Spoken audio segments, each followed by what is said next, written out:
Welcome everyone to our first Zoom gathering for the Advancing Nonviolence Study Circles. We're very excited to have everyone with us today.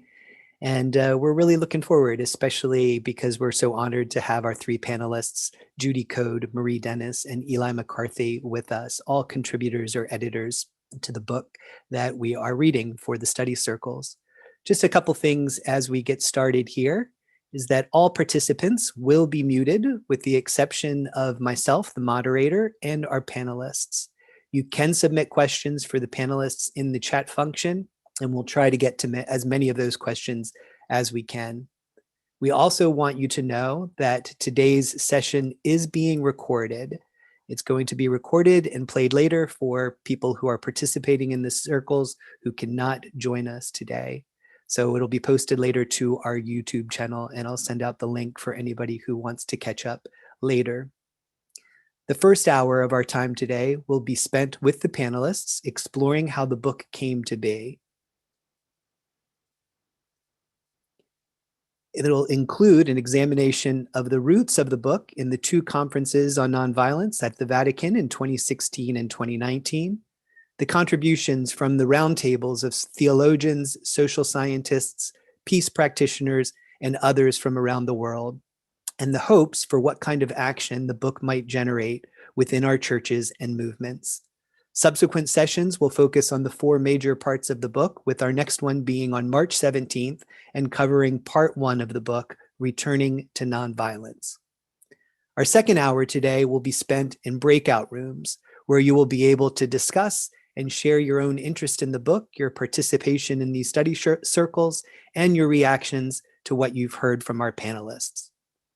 So, without further ado, we are going to turn it over to our panelists, and I'm going to introduce each of them one by one. Marie Dennis was co-president of Pax Christi International from 2007 to 2019, and she is now a senior advisor to the Secretary General and serves on the executive committee of Pax Christi's Catholic Nonviolence Initiative. Marie has been active in faith-based movements for social justice and peace for over 40 years. She is author or co-author of 7 books, and editor of the award-winning Orbis book, Choosing Peace, The Catholic Church Returns to Gospel Nonviolence, as well as co-editor of our book, Advancing Nonviolence and Just Peace in the Church and the World. Our second panelist is Eli McCarthy. Eli serves on the Catholic Nonviolence Initiative Global Steering Committee and chairs the Global Education Committee of the CNI. He also is a professor at Georgetown University in Justice and Peace Studies, with his recent book arising from the CNI conferences called A Just Peace Ethic Primer, Building Sustainable Peace and Breaking Cycles of Violence.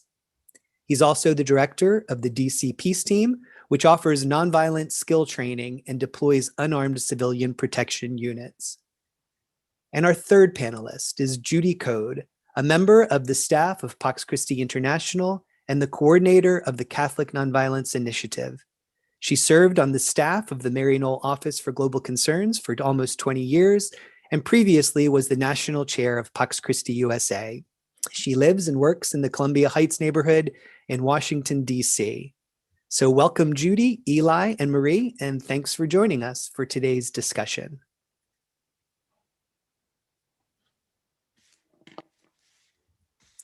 So one of the questions that I'd like to just start us off with, and I'm going to direct this first to Marie, and for those watching, I'm going to try to spotlight each of our speakers as they address our questions for today, is that maybe each of you could just start by sharing with us what your role was in bringing the book, Advancing Nonviolence and Just Peace in the Church and the World to life. And if it's okay, we'll go ahead and we'll start with you, Marie. Okay, thank you, Johnny, and it's great to be with you all, many of you again. My role with the Advancing Nonviolence production of the book was, as it says, I was one of the co-editors. I was also one of the co-chairs of a roundtable that focused on one of the later parts of the book when we looked at a new moral framework for Catholic theology. If we were going to discourage the continued use of the just war tradition, then what kind of a process or a framework were we suggesting that the Vatican or the church or people of faith use to evaluate potential situations that are situations that are potentially dangerous. I did also a fair amount of writing in the sort of body of the book. It was clearly a collective process. So I was pretty much up to my ears in this book. Great. Thanks so much, Marie. And how about you, Eli?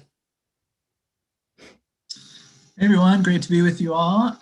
Thanks, Johnny, for having this. In terms of the book, yeah, I was the roundtable that Marie mentioned on the new moral framework.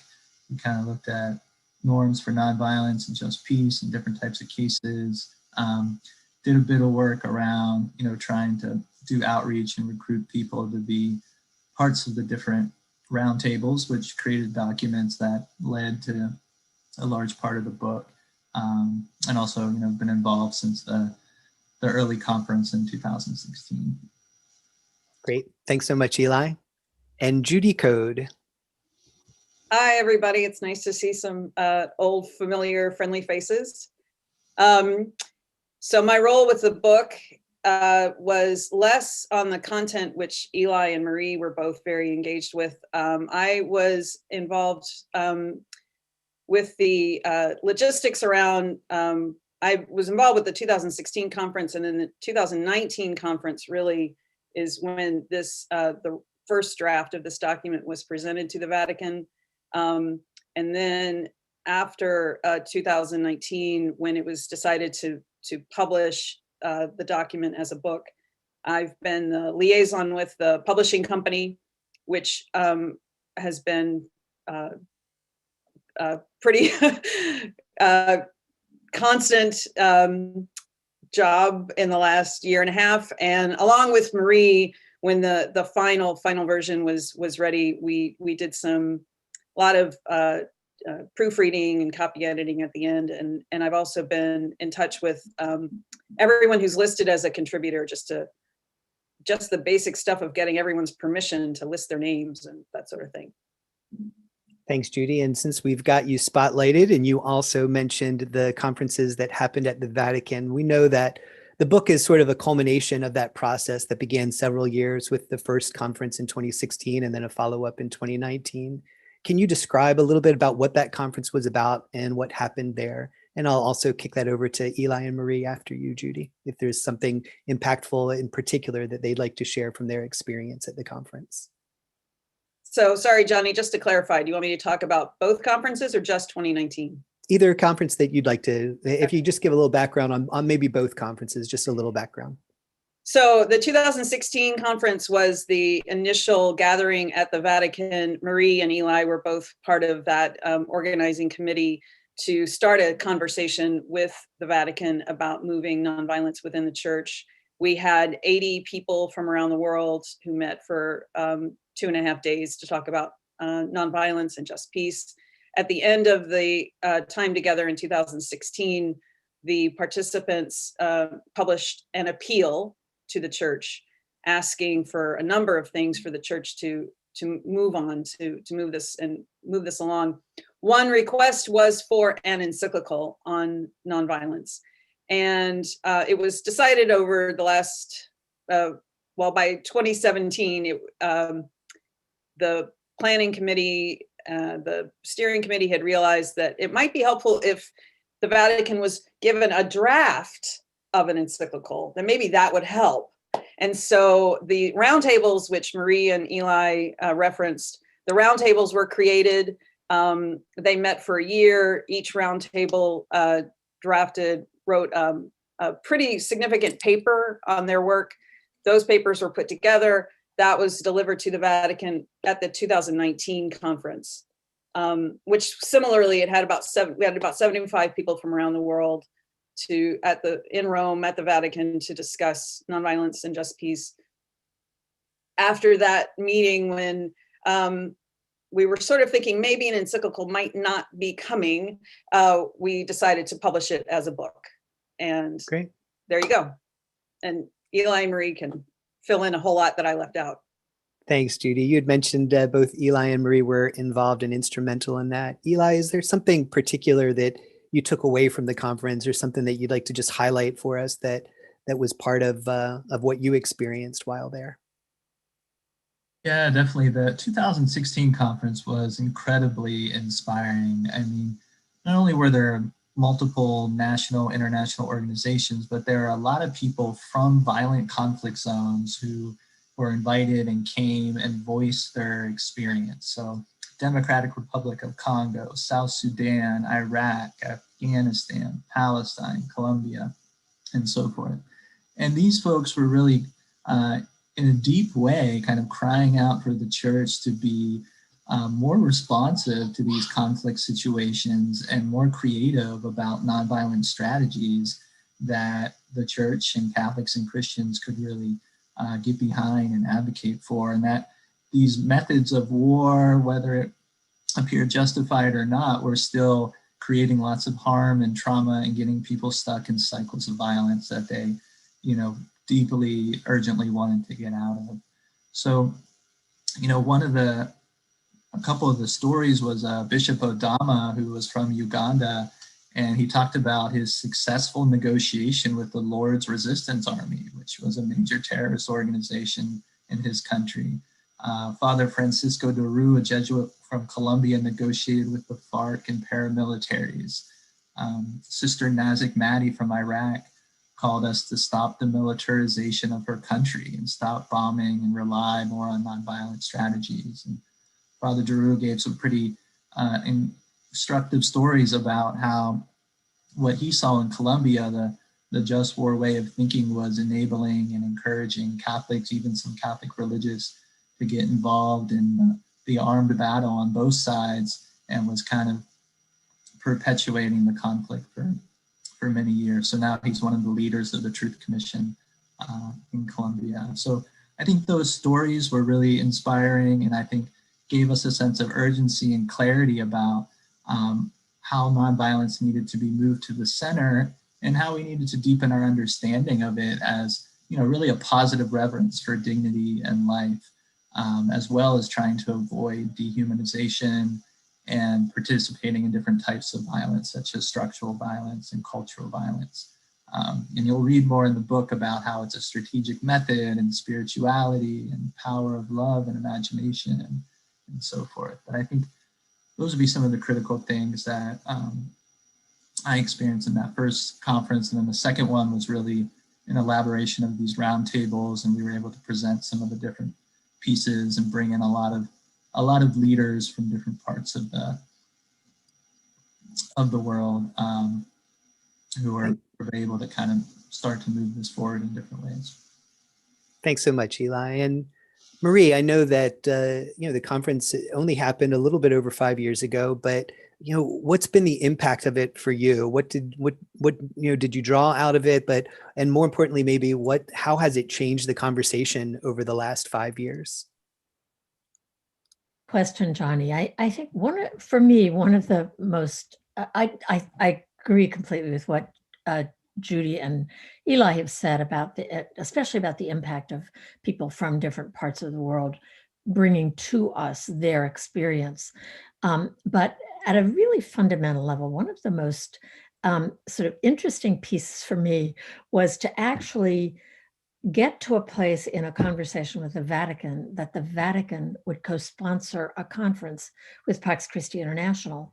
It took us a couple of years to get there, and I remember being just flabbergasted when they said, yeah, okay. And so we sent out invitations with, the Vatican and Pax Christi International invite you to, which all of you who have a connection to Pax Christi know was a pretty extraordinary accomplishment.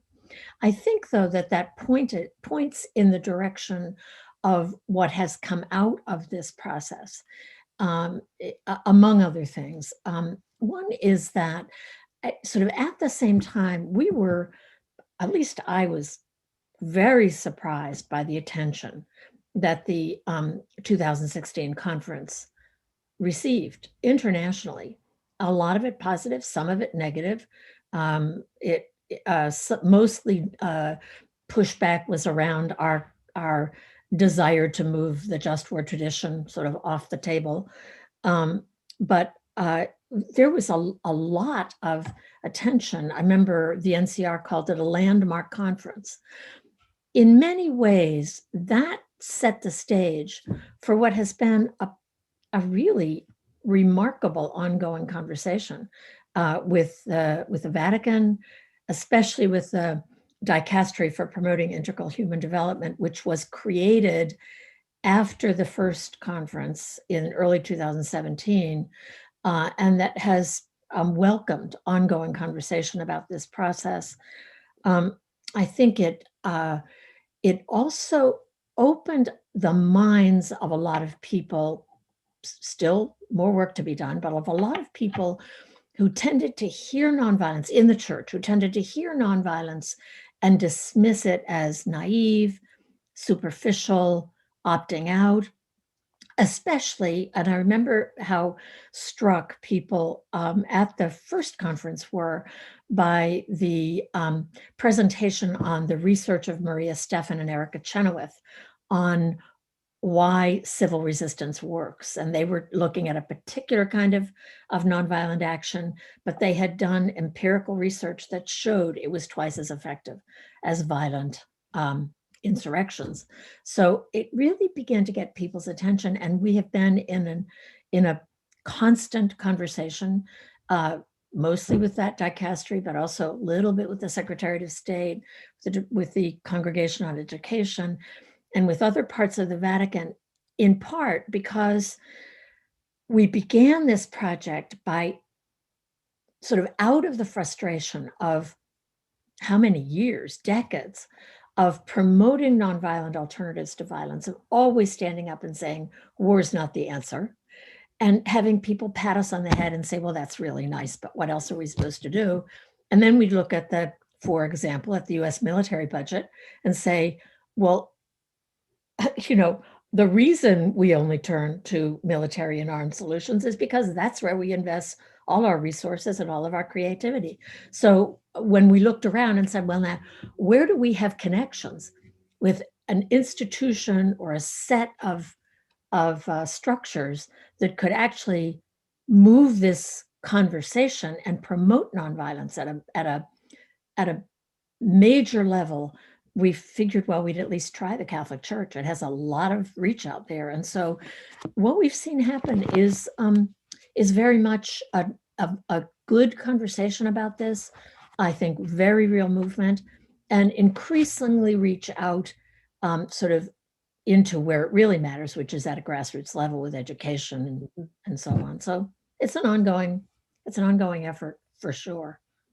Thanks, Marie. And you mentioned about, the reach of the Catholic Church, and Judy had talked about one of the original aims was the possibility of an encyclical. And Marge Matisse, one of the participants in our circles, had just asked, why hasn't an encyclical been written on that? But I also want to kind of throw in there too, because we did have the Pope issue a 2017 World Day of Peace message on nonviolence. And what was the Catholic Nonviolence Initiative's influence on that message?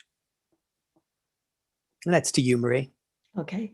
It was very significant. I mean, actually, the World Day of Peace message, Pax Christi International had proposed themes for World Day of Peace messages for a while, and had increased our energy around that around the 100th anniversary of World War I was getting more notice, and we were referring to the peace note that was written by the Pope at that time. So we had been proposing themes around nonviolence for World Day of Peace message, and we proposed one that year, and Pope Francis not only accepted, but then asked us for a very substantial amount of background information, and which we sent, gathered from many, many different people.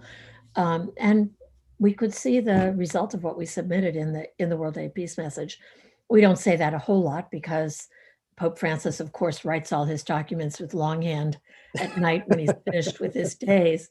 But it was pretty amazing. We actually had an impact on that document.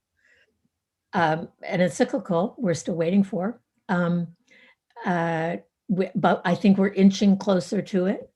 And I think we can maybe talk about some of the reasons why it hasn't come about, but that's enough for me for now. Okay. Thanks so much, Marie. Johnny, could I jump in on that? Yeah, please do, Eli. Just briefly, I think an interesting tidbit in this development is, Cardinal Turkson was the head of the Pontifical Council for Justice and Peace at the time, and he was at our 2016 conference, and he was part of the appeal process. He was in the audience, raising his hand, making suggestions of the document that came out. And after that, people were talking to him like, can we get an encyclical? What about this? What about that? And one of his ideas was to try to get the next World Day of Peace message focused on nonviolence, right? So this would have been the 2017 one. So as Marie described, kind of what else played out, but it was a critical step, he thought, in sort of tilling the ground, inviting the Pope to really start to think deeply about nonviolence. And then after that, there was a call, an invitation from him and many others to do all sorts of conferences and educational events at universities, at the UN, regional events, and so forth, to really try to generate receptivity to anything that might come out with the World Day of Peace message and thereafter, but also kind of generate the kind of groundswell for a call for more teaching and action on this. Thanks, Eli. And while we've got you here, just one of the questions that Joyce Hall has posted in the chat is she's asking if you think there's any connection between the Pope's proposed trip to Iraq and the result of this work that has been done around nonviolence with the Vatican. Do you see any connections there, Eli? Yeah, that's an interesting question. Certainly the Pope has been one to travel and has been wanting to go to these difficult spaces and conflict zones. And, I think part of it is his kind of attention to interreligious dialogue and collective peace work. Certainly Iraq has been one of those places where there's been intense violence for many years. So I think as far as his willingness to reflect on nonviolence with the World Day of Peace message and the increasing attention to peace building from lots of different voices, that I would presume he sees this as part of that trajectory. And it's on some of these trips where he's made some pretty important statements, sometimes in the press, in the plane when he comes back, like when he talked about ISIS a few years ago. So these are sort of those kind of planting the seeds, harvesting some of the fruit, and then they potentially become some of these larger documents. And I think Fratelli Tutti, his recent work on that is a development of some of his thinking about nonviolence and just peace. Even if he didn't use that particular word, you can see a lot of the concepts and the attributes and the practices kind of showing up there, and this sort of increasing critique of some of the more traditional methods around war as well. Thanks, Eli. Yeah, and I think even just the action of going to Iraq, I think, is sort of the embodiment of some of this, the idea of citizen diplomacy, the idea of diplomacy, as an alternative to the violence that we see, in military solutions. So even embodying that nonviolence by being present in that country, I think, speaks to a little bit of what we're talking about today. Judy, I wanted to ask you a quick question. One of the things, as people are reading the book, it's obviously organized around different themes, and those themes were chosen for a reason. Can you tell us a little bit about how those themes that form the bulk of the book were chosen and the different contributions to the sections? How did that come about? What was the participation and the thinking behind the themes and the contributions? Well, the book is really arranged a lot by the way that the roundtables had been organized. So clearly, to try to move this along, we need to have a good basis in our argument. So there's biblical sources who can explain to us that the church's basis in nonviolence, that this is a part of our theology, it's part of our our belief system. So we want to go back to that and lay that foundation. There are people who are active peace practitioners right now. There's nonviolence work being done today all over the world that is not acknowledged or understood. And so we wanted to bring out some of those examples and make sure that that's clear. The theology of the church, in addition to the biblical foundations, there is theology that the Catholic Church has taught that we can return to and delve more into.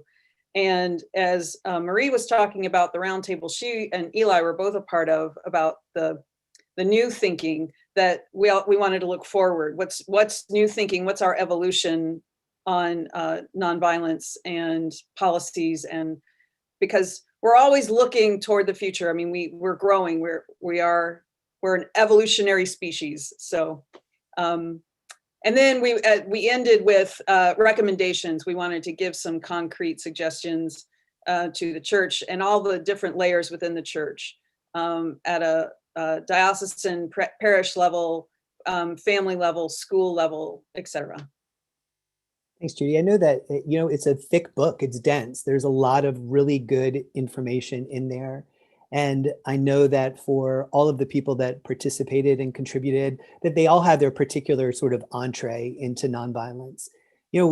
For the folks that are going to be looking at this book, is there a particular area that you sort of paid close attention to as you did the editing? Is there a favorite part of the book that you had, something that you found challenging, or just an insight that you think people could really benefit from sort of diving into or paying a little more closer attention to as they read?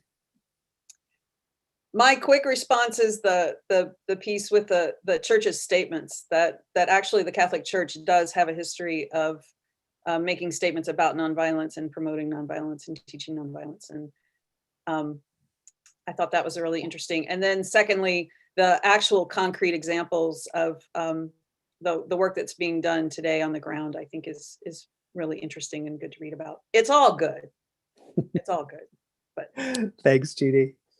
And maybe Eli, I could ask the same question of you, something that you would sort of call people to pay particularly close attention to in the book that struck you, if there's something that stands out. Eli?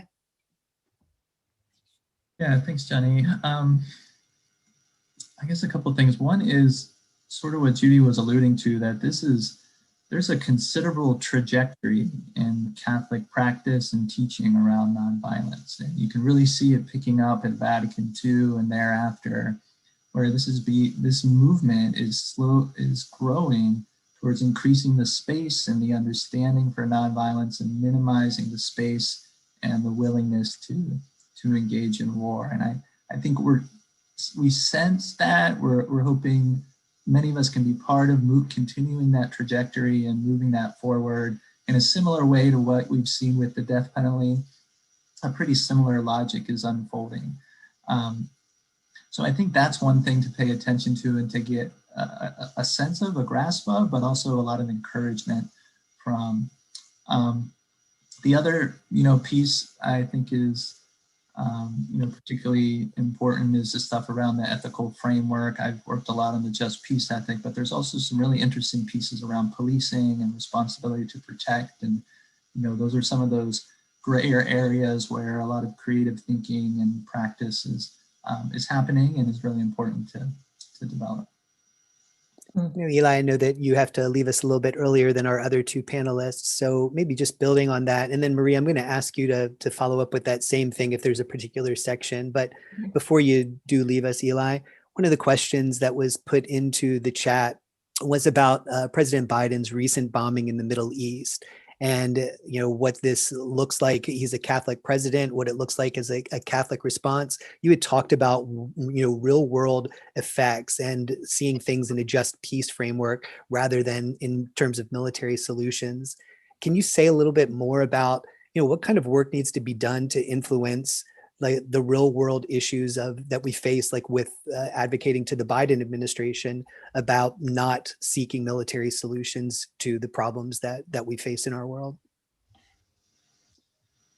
Yeah, it's a I think a pretty disappointing moment, somewhat predictable, but disappointing nonetheless, that this human destruction occurred, just over a month since he took office.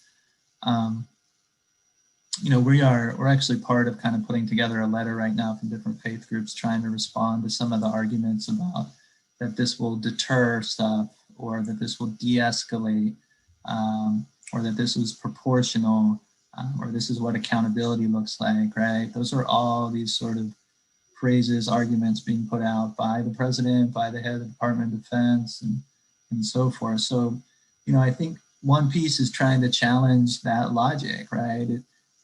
It doesn't deter. Like when we killed the Iranian general, there was a counterattack, and Iran just sent bombs to an airbase in Iraq, I think yesterday. So there's already been a counterattack. So it's just kind of going back and forth. And this is what this breaking cycles of violence is a crucial component of the just peace ethic, to really focus us on that. Because too often these things get looked at as like a one-off attack, and it's like, oh, was this proportional to the last one? Maybe, but then, the next person says, well, this next attack was proportional to the most recent one. And they just keep going and going and kind of building up. And I think one of the really important aspects of this is accountability, right? I mean, this is embedded in our criminal justice system, that if you inflict harm or suffering or even death, then that's what accountability looks like. And this is, our Black, Indigenous, people of color in the US have seen this firsthand, and have been calling us to kind of break out of this retributive methodology. And it shows up in our foreign policy just as well. So we got to start thinking about accountability, as restorative justice practitioners have been leading us to, that it's about helping, enabling a process where perpetrators can increase understanding of the harm caused, grow in empathy for those harmed, acknowledge responsibility, and work with the stakeholders to repair the harm as much as possible.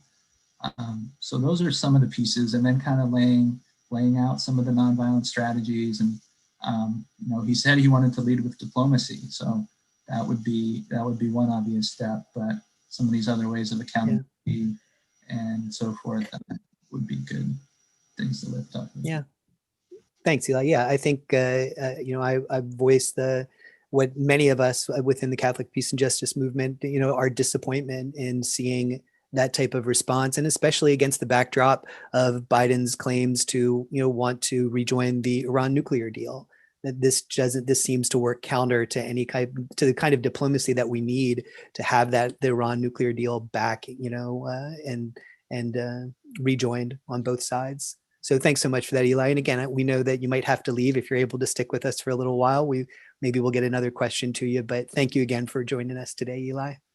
Yeah, Johnny, just one other quick connection. I think the racial justice piece is really important on this, right? Like, we're kind of working on this in the US, but this kind of foreign policy is very much an extension of systemic racism, right? There's a reason this keeps happening in the Middle East, and it's a reason it keeps happening to certain types of people. So I think we can call that out on them, because they have this commitment to racial justice and equity, and it's got to show up in our foreign policy also. Great, thanks so much, Eli.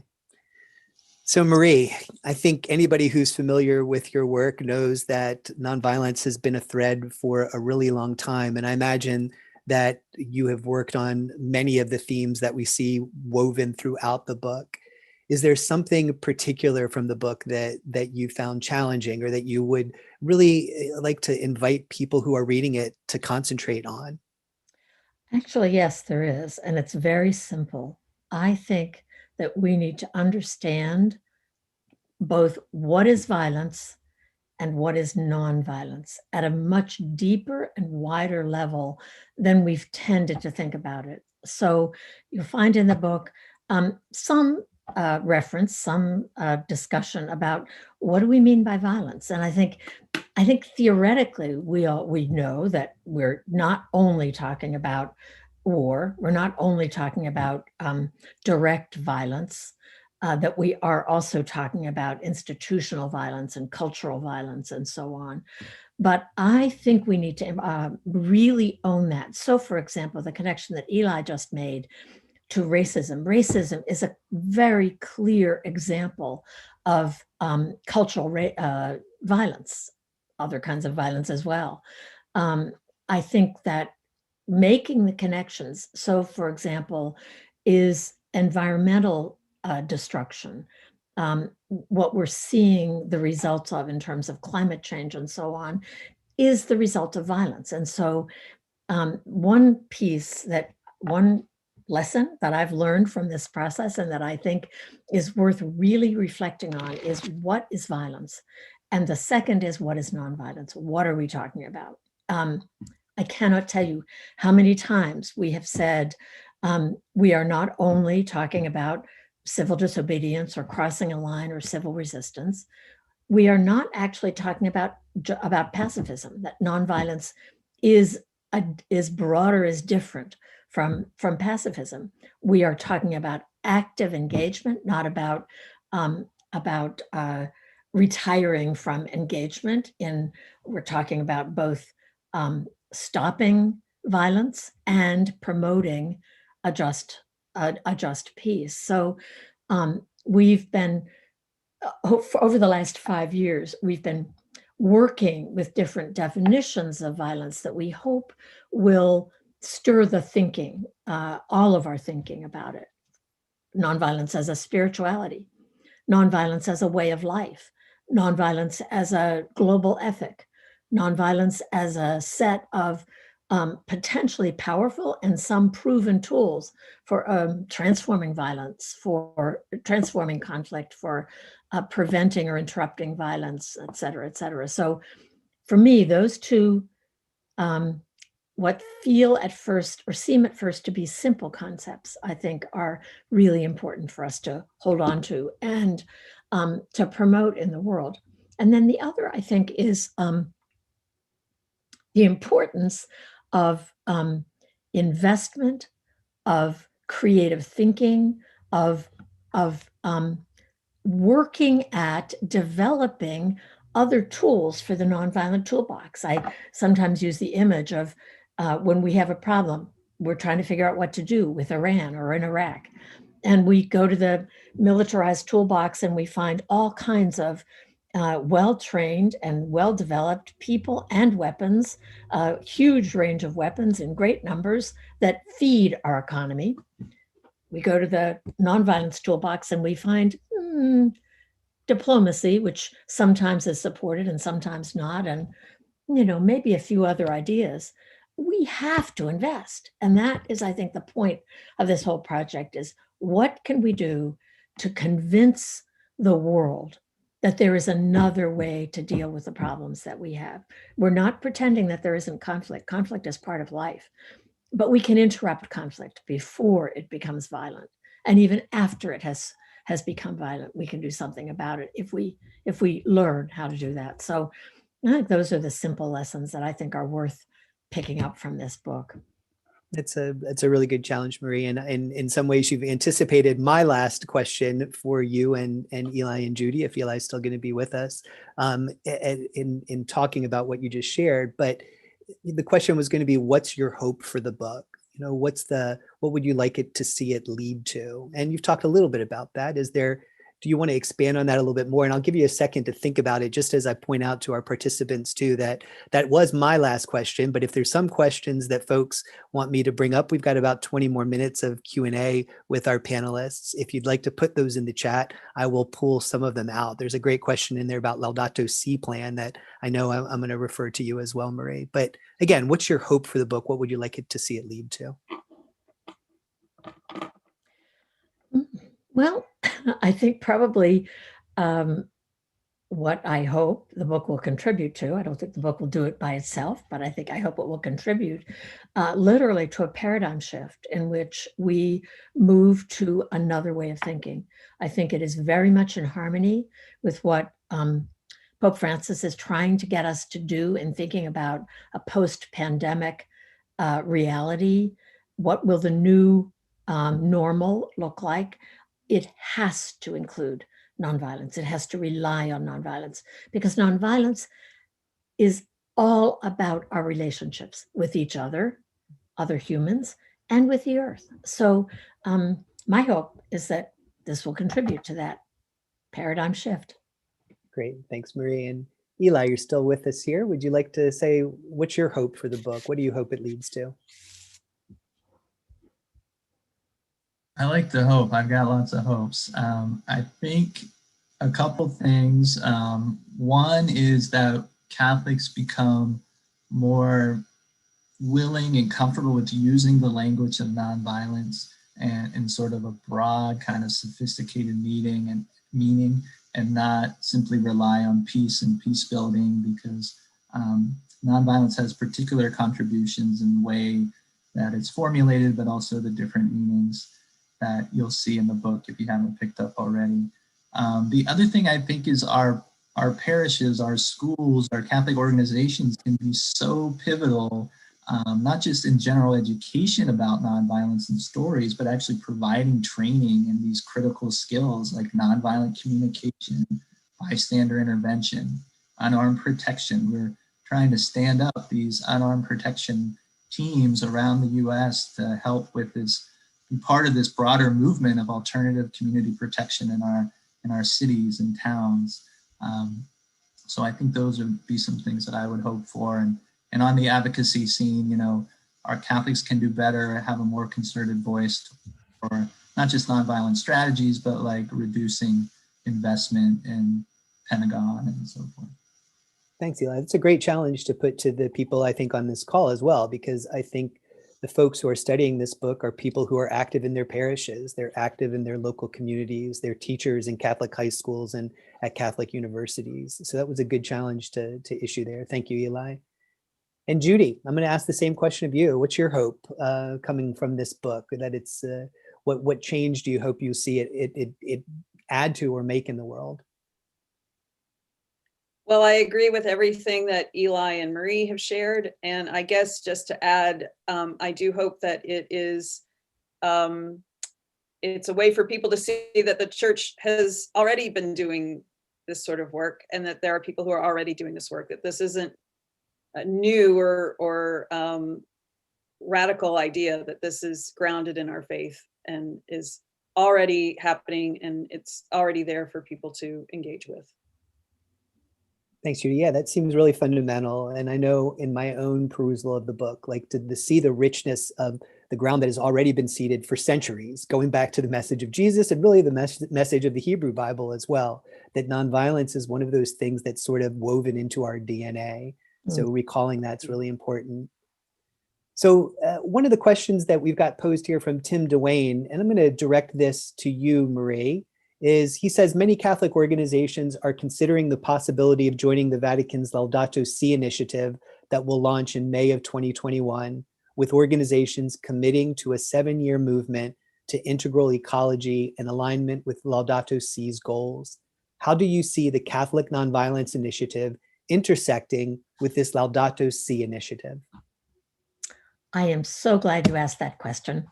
For the last year, we've been very actively involved in what is the Vatican's COVID-19 Commission.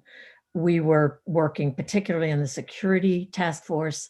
There's an ecology task force and a couple of others.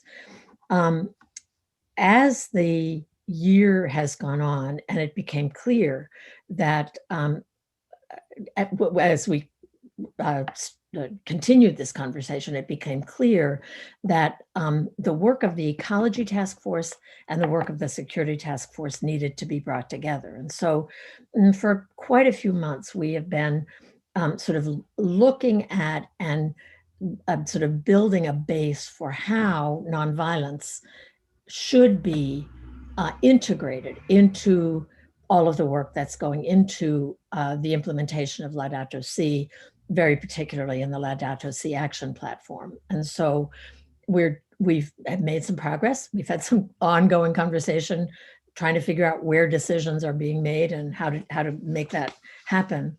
But every place that we've brought it up, we find people feel like it's a natural connection, that a conversion, an ecological conversion, will have to be a conversion to nonviolence as well. And so we're now in the process, and I would invite your thinking about it. We're now in the process of developing a kind of rationale around each of the goals of the Laudato Si action platform that would connect nonviolence to that dimension of the Laudato Si sort of layout. And we're hoping that we'll be able to also share at least one good example of one sector of the church that has integrated the two, whether there's lots of work, as you know, going on now around religious communities, but it will also be parishes and sort of other sectors of the church. So we hope that we'll be able to present with the action platform examples of how nonviolence both is essential to a particular focus, but also how that might look if it's implemented. So your ideas on that would be really welcome as you think about it.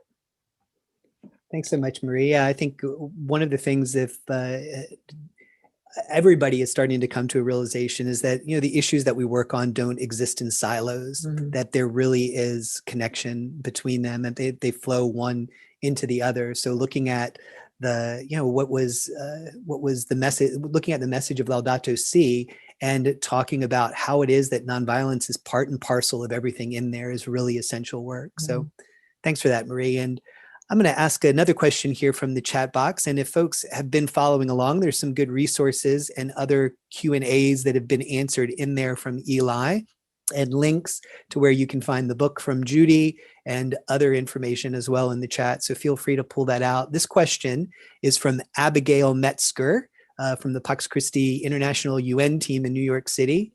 And she writes, to break any mindset, we need to start with the children. Has there been any efforts to develop a curriculum for Catholic schools or other educational organizations? And I'm going to put both of you guys up there on the spotlight together. So Judy or Marie, either one of you want to tackle that? I know Eli has been involved with an education committee, but do either of you want to share some information about how this is making its ways into Catholic schools, curriculum, or educational organizations? Well, just to say, there are groups that have been doing this sort of work. Honestly, Pax Christi Philippines has done an amazing amount of work on peace education at all levels. They're very devoted to it. CNI, as our committee, has not done this direct work. We do try to highlight some resources we have a resources page on our website where we offer things that we have been shared with us. We do have a couple of contacts at the Congregation for Catholic Education, but we haven't had like a hard push on that. The committee that Eli chairs is really focused on colleges and universities. So we haven't done a whole lot of work of younger than college age. So Marie, I don't know what else you'd like to share. No, I would just underscore what Judy referred to, which is there's no way that the Catholic Nonviolence Initiative, it could or would want to duplicate the great work that's already being done by many organizations and people. So what we really are happy to do is to refer people to good resources that already exist. And I see Madeline Labriola listed an example, and there are other examples. So, I mean, I honestly have a daughter who's pretty deeply into the Montessori education global network. And I think she's on this call. I think she's probably on this call. I'm pretty convinced that early childhood education, with Montessori as one example, is fundamental to this work. So I think what we can do is to be a connector and encourage people to use good resources that are being developed by others. We probably will never have the capacity or nor would we want to duplicate what's already being done well by others. Yeah, and Pax Christi USA has a nice history of folks that have done outreach specifically around nonviolence to children. I'm thinking of the Little Friends for Peace in the Right. Washington, D.C. area, and our Teachers of Peace there with MJ and Jerry Park. And I'm here in St. Louis, where Kathy and Jim McGinnis Yeah. started the Parenting for Peace and Justice Network years ago. And that's still going through the Institute for Peace and Justice, as my friend Madonna pointed out in the chat. And there's other resources that are being listed there as well. So Marie and Judy, we're kind of coming up to the end of our formal time in panel discussion. And for those on the call, we'll be transitioning into our breakout rooms so that people can sort of discuss how they've gotten involved and what they're looking for from this process with others from around the nation who will be reading the book. But before we let you go, I did just want to ask if there are any other, any other things that we haven't touched on that you really would like to direct people to pay attention to as they participate in the Advancing Nonviolence Study Circles. If there's any themes or if there's any events, if there's anything at all that we haven't touched on that you'd like to hold up before we end our time together for the panel. Well, maybe I'll jump in. I guess I would say do get to the end of the book, because one of the very last pieces is a very long list of suggested actions for different sectors of our communities, from schools and families and parishes and seminaries and so on. So at least go there and then look at those suggestions and add your own to it. I think this is really a process that is going to be ongoing for a long time.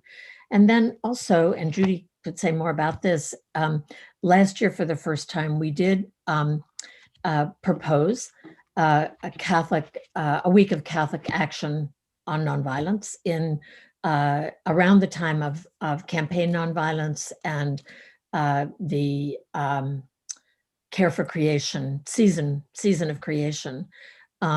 And we hope that will be annual and that it will be a time when Catholic communities will focus on nonviolent action. And there are a number of resources for that on our webpage. Judy? I guess I just want to say, if you have the book and you look in the back, there's a list of the contributors.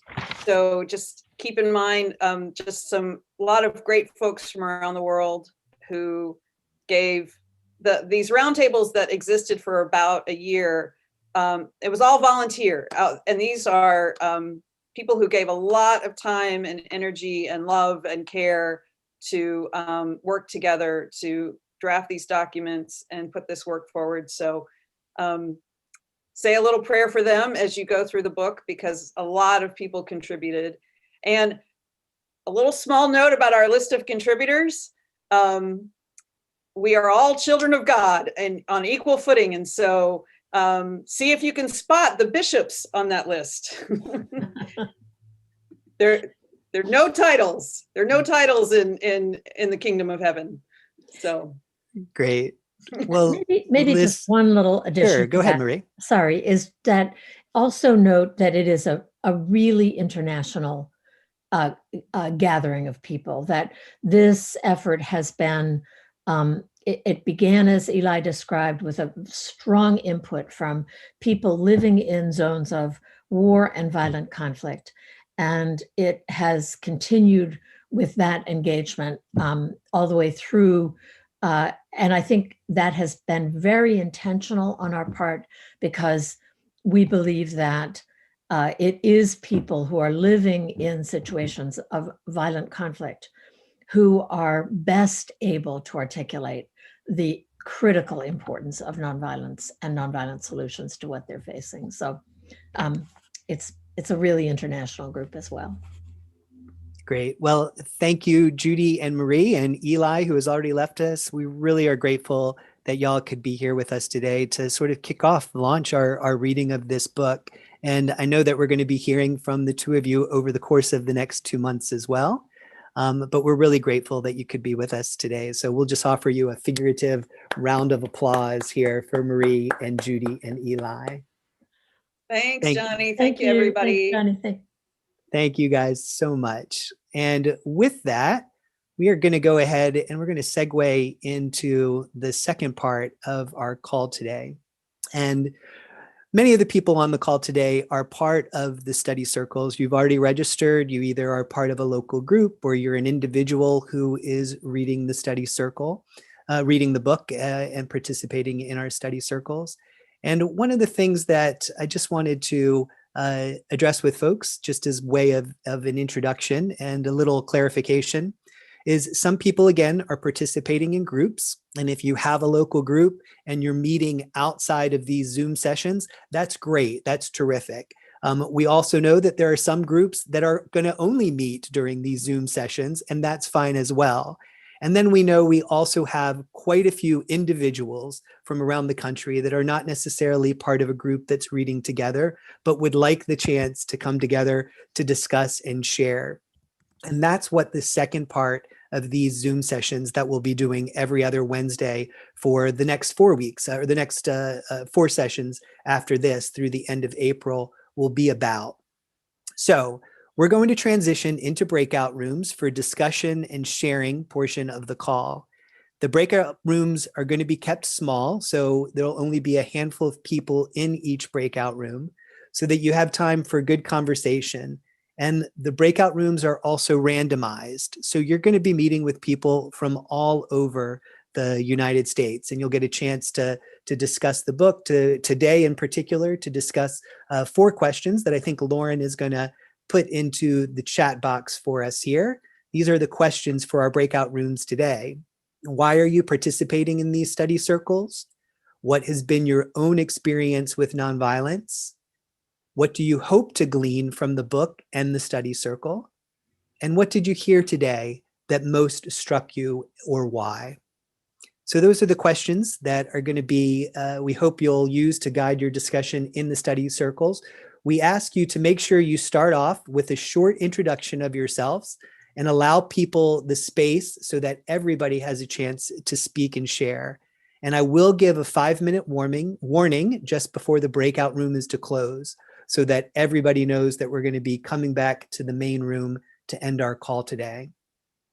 Now, before we head into our rooms, I just want to start off by sharing an opening prayer that we can just sort of use to center ourselves before we do our sharing. And this prayer is in the participants packet. It's from John Deere, a Pax Christi USA Ambassador of Peace. And it goes like this. God, thank you for your great love and all that you give to me.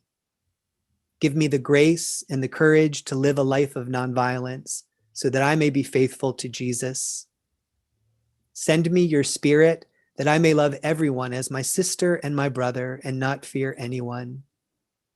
Help me to be an instrument of your peace, to respond with love and not to retaliate with violence, to accept suffering rather than inflict it, to live more simply, to resist death and to choose life for all your children.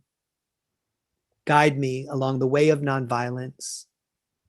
Disarm my heart, and I shall be your instrument to disarm other hearts. Lead me, God of nonviolence, into your reign of love and peace, where there is no fear and no violence. In the name of Jesus, amen. So at this